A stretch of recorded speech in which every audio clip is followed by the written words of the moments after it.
is clear, we've got too many.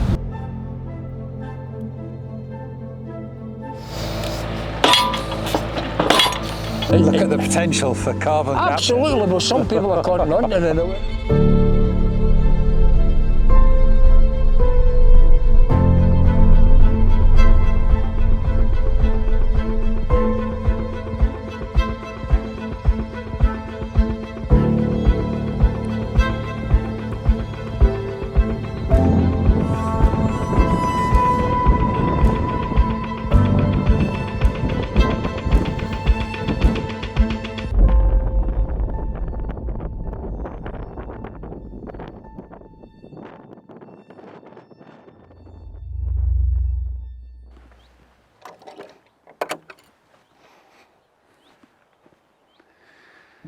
Anyone who's been following our rewilding project over the past 2 years will know that we have been lucky enough to receive grant money from NatureScot's Nature Restoration Fund. That means we've been given some public money to support our efforts to enhance nature recovery here in Highland Perthshire.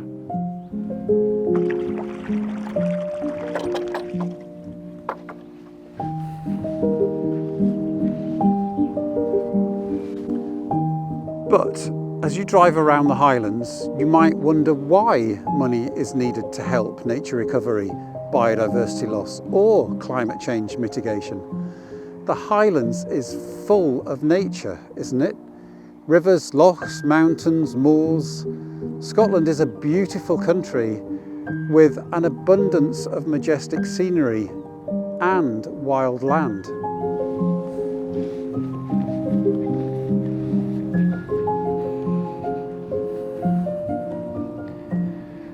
However, the 2023 State of Nature UK report tells a different story.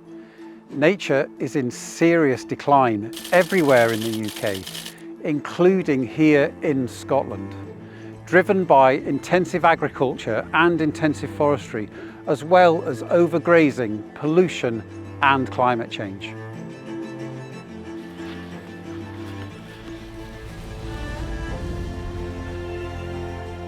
And it's overgrazing that is most starkly visible here in the Highlands. As we drive through the magnificent scenery Scotland is so blessed with, once you start to notice the lack of trees, the lack of natural woodland, it becomes impossible not to see it. Where are all the trees? Yes, there are plantations of conifers, mostly the super fast-growing Sitka spruce used in the construction industry, like the one behind me. But the hillsides are mostly bare, nothing but heather. We don't notice it because it's all we've ever seen. In our lifetimes, it's always been this way. But what we are looking at is managed land. It's not wild land. It's like this because of the way we humans intervene and manage it.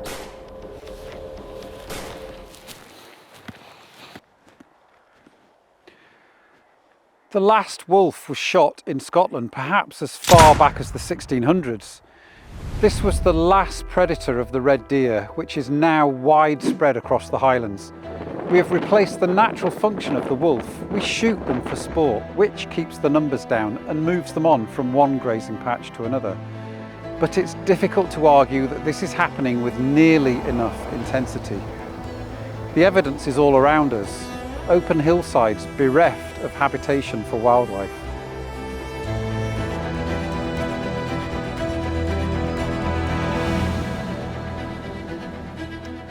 So back to our project then, here at Rewilding Lettoch. The biggest single piece of expenditure has been the 1,200 metres of deer fence that now protects our 17-acre site. I'm sitting amongst the consequences of that deer fence, surrounded by natural regeneration like this silver birch, like alder and willow and hazel. Our deer fence has been up for less than 2 years and this is already the result. But a better example even of what our countryside perhaps could and should look like can be found in the most unexpected of places, the central reservation of the A9 dual carriageway, just a few miles north of where we are now. I went there recently with local conservationist Ron Greer to see just what happens when grazing is restricted. Well, we're just about halfway between Blairapple and Dromochter Pass on the embankment, the central reservation of the A9. And as you can hear, there's all these cars whizzing past us. And the people in them don't realise they're whizzing along probably the longest running ecological experiment in Scotland, both in a linear sense and also in terms of it's been here for 30, 40 years. And when I first came here, there weren't any trees. There were just some in the gullies, and you look around, there's all this regenerating native, and there's a few exotic species as well. But it's a matrix of biodiversity, it's not a monoculture. And it's quite interesting to see what's happened. It isn't just birch, it isn't just Sitka spruce. There's willows, rowan, spruce, pines, alders, and it's here because there's protection from grazing and burning. The deer and the sheep don't get here. The burning for the grouse moors doesn't get here. So that's let nature begin to run riot. I wouldn't say riot, but run, magnificently into biodiversity. And we've even seen just down there a regenerating oak, which means some bird has dropped the oak. But even oak, a climax tree, is now beginning to regenerate. It's not just scrub. And when you look up to the moor, you can see how barren that is.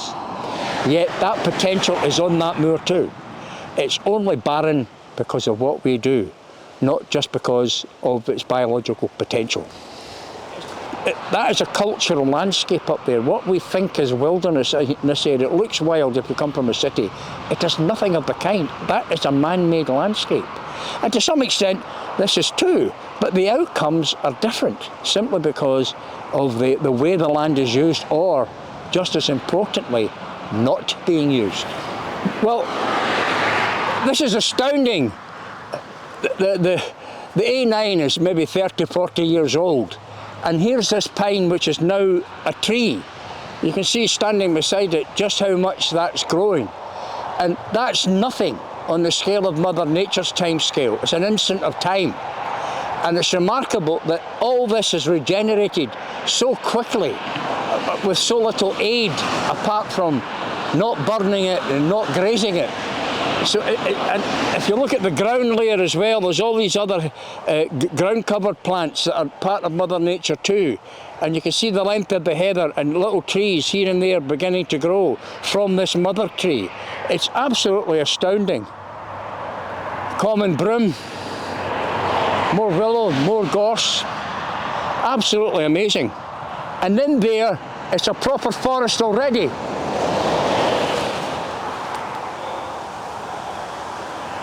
And in here, this is really interesting. You see how long the heather is, the gorse, the plants are still there. And here we have a thing called a bird cherry. It's called a bird cherry for a reason, because the birds like the berries. But that's the kind of tree that would be grazed down under normal circumstances. And here on the right hand, but sheer fate, is a rowan. Another tree that gets browsed preferentially by sheep and deer. But because those pressures don't apply here, you get this, the word is biodiversity occurring.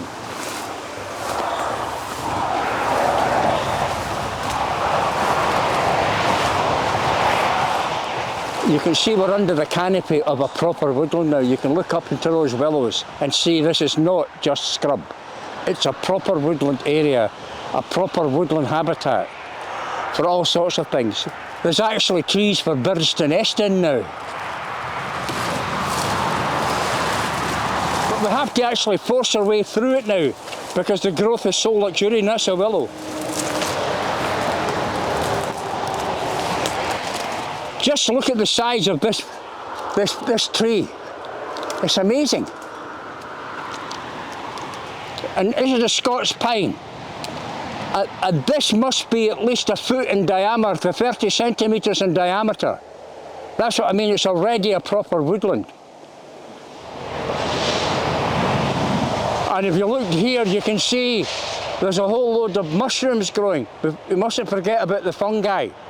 And that's part of this living forest now, when before it wasn't. And you can't get this on film, but when we're walking on this, it's spongy now, because there is an organic layer that didn't exist before. Well, yeah. Would you look at the leaf litter already, the leaf mould? And that's what's providing the sponginess, and you can see in there there's dead branches, dead leaves. That's already changing the whole ecosystem, and that is storing carbon. Whereas before it was just dry gravel. So we're already seeing these benefits within a human generation or just over.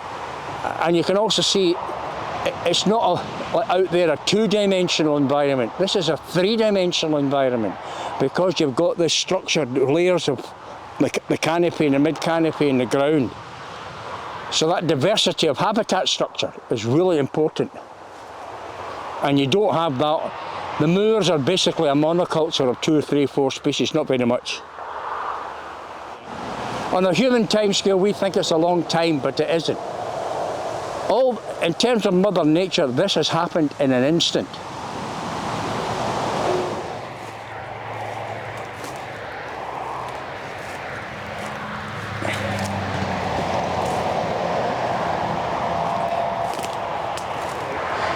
Another thing we haven't talked about, but it's so obvious when you come out the car, there's a cold, wet wind.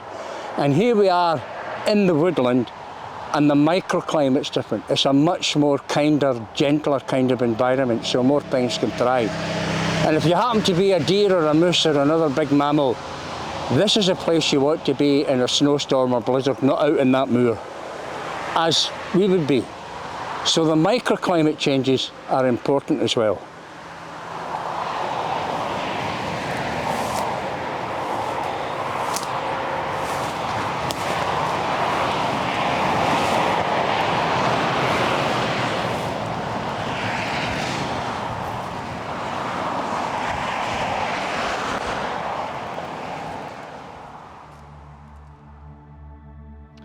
It's hard to quantify just how many deer there are, but estimates suggest that there may well be around 1 million across Scotland, with in some places deer densities being well over 10 deer per square kilometre. That's double the numbers from the 1990s and over twice as many as natural regeneration of woodland can tolerate. I recently made a video for Miles Goodman. He's rewilding a piece of land not far from here and has some woodland which perfectly illustrates the problem. So here we've got a naturally regenerated oak, an oak that arrived here, well, I was going to say on its own, it was probably planted by a jay. The acorn was probably planted by a jay, and it's completely unprotected here other than by this plant here, which is bog myrtle, and very smelly. It's a lovely smell, bog myrtle. It actually repels midges. And I think this oak tree must have got away in here, as in started growing here, because its smell is masked by the strong smell of the bog myrtle. It doesn't look like it. It might have been grazed at one point, just the top taken off, so it's now got 3 stems coming up, but it's getting going, even despite the deer pressure. So if we look around now, having seen that oak there, in this birch woodland, there are no other trees of anything close to the age of that one. There's a few trees coming up that are tiny little seedlings, and there's these established trees, but there's no young trees coming through, and that's the result of the deer pressure, the grazing pressure from the deer. So these trees are all quite old. They will eventually die, and when they do, unless something's done about the deer pressure, this won't be a woodland anymore. And that is the case for most woodlands in Scotland. The central reservation on the A9, Miles's woodland devoid of any regeneration, and the young trees now growing in our field act as testimony to the challenges of overgrazing. To be blunt, we don't need any studies to plainly see with our own eyes that we have too many deer. But if you needed further evidence of what things might look like if we got the grazing levels under control, then my visit to a woodland on the outskirts of Edinburgh recently gives us a flavour. You can see the different years in the sizes of the understory. It's amazing. Yeah, that's sort of a novel experience for Yeah. our idea of what woodland should look like. It's just big trees and then a woodland floor. And we plant trees, and those trees will all grow, Yeah. but there's nothing coming up underneath, which is where planting is not enough, even with tree tubes, without some restriction in grazing, or without that balance. Julia and I are on the northwest fringes of Edinburgh, and I just wanted to show you, this is a woodland that has been left to its own devices. It's a narrowish strip of woodland that runs quite a long distance, and it's not managed really in any way. And I was just struck by the different canopy levels from the floor, mid-height, up to the tree canopy. And I was reflecting on the amount of biodiversity, the amount of life in this kind of habitat, the amount of carbon that's locked away in this kind of habitat, and comparing it to the landscape that I'm looking at in the Highlands, which is, as I've described it before, as a bit of a heather desert, where the intensity in the numbers of deer, red deer particularly, but roe deer as well, and sometimes sheep, doesn't allow this kind of habitat to develop. And as a result, we are missing a massive opportunity for carbon capture and nature restoration. And this is a fabulous demonstration of what our countryside should look like.